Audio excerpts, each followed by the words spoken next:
Hello, church family. Jody in her box here. It's like Jack in the Box, only Jody in the box.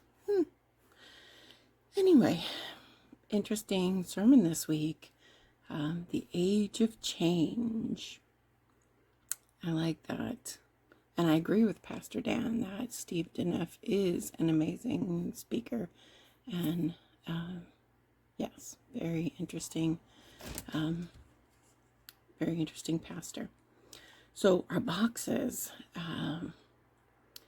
our political power box and our churchy truth box.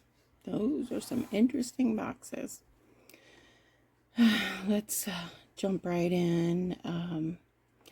Our secure boxes in our age of change, the only ones according to that age of truth or age of change: family, government, and church. Those are some secure boxes to have if you're going to have security in a box. Most of us have a fairly secure family box, and that's always a good thing. Not everybody does. That's something we can lift up in prayer as well. Political power. Not going to go too much there because church and religion are two topics that are always difficult to dive into. I will say a couple of things. Render unto Caesar what is Caesar's. So pay your taxes and vote. You can't complain about the political process if you don't participate in the political process. So there you go. And don't take everything you see on TV at face value. Just a thought. Then, churchy truth box. So what did, interesting, the Duns. I liked that. And the Duns, people in the Dun category. The Dun category has labeled the churchy folks as intolerant. And you know what? Sometimes we are. Oftentimes we are. Hypocritical, intolerant. Yeah. We're not called to be judgy, make hate faces. We're called to love people. Yeah. As Jesus would. That would be good for us. The Duns think that we are no longer relevant. So if you're going to speak to what they are speaking of, do your homework. And that we are no longer trustworthy. Sometimes that is the case, that we are different people. We are our churchy people and then our worky people.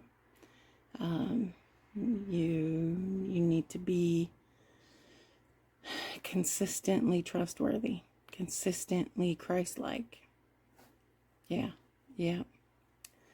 All right. Let's see. Churchy truth. Sometimes we speak the truth, but not in love. And yeah, that can be difficult.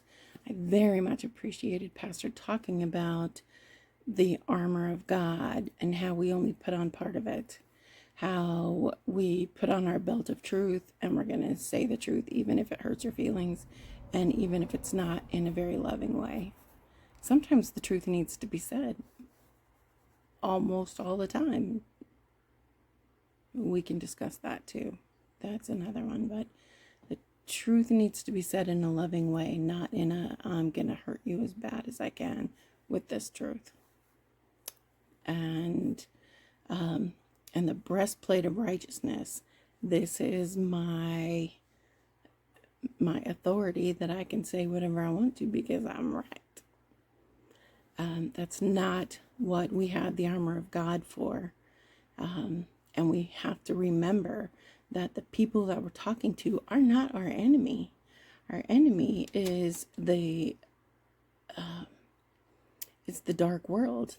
Pastor said our true enemy is the powers of the dark world. It's not our neighbor. So we need to always remember to treat our neighbors with love, whether they're the people who live next door or the people we see at the grocery, wherever you find your neighbors. All right. Political power will never solve the world's problems. It won't. So that's something that we need to remember, that we can't solve the world's problems through the political process. The political process was not put there. They're not the first line of defense for taking care of the widows and orphans. That's the church's job. How are we doing on that? Yeah. Sometimes we think, oh, well, there's a Department of Social Services to do that. We don't need help with that. But we do need to. We need to pick up that mantle. Not be so Peter-like, but be Christ-like. That's what it boils down to. I think we need to get our bracelets out. What would Jesus do? He would love our family, friends, those in the church, those outside the church. We need to put down our churchy truths and pick up our Jesus truths. All right, church family. See you next week. Bye.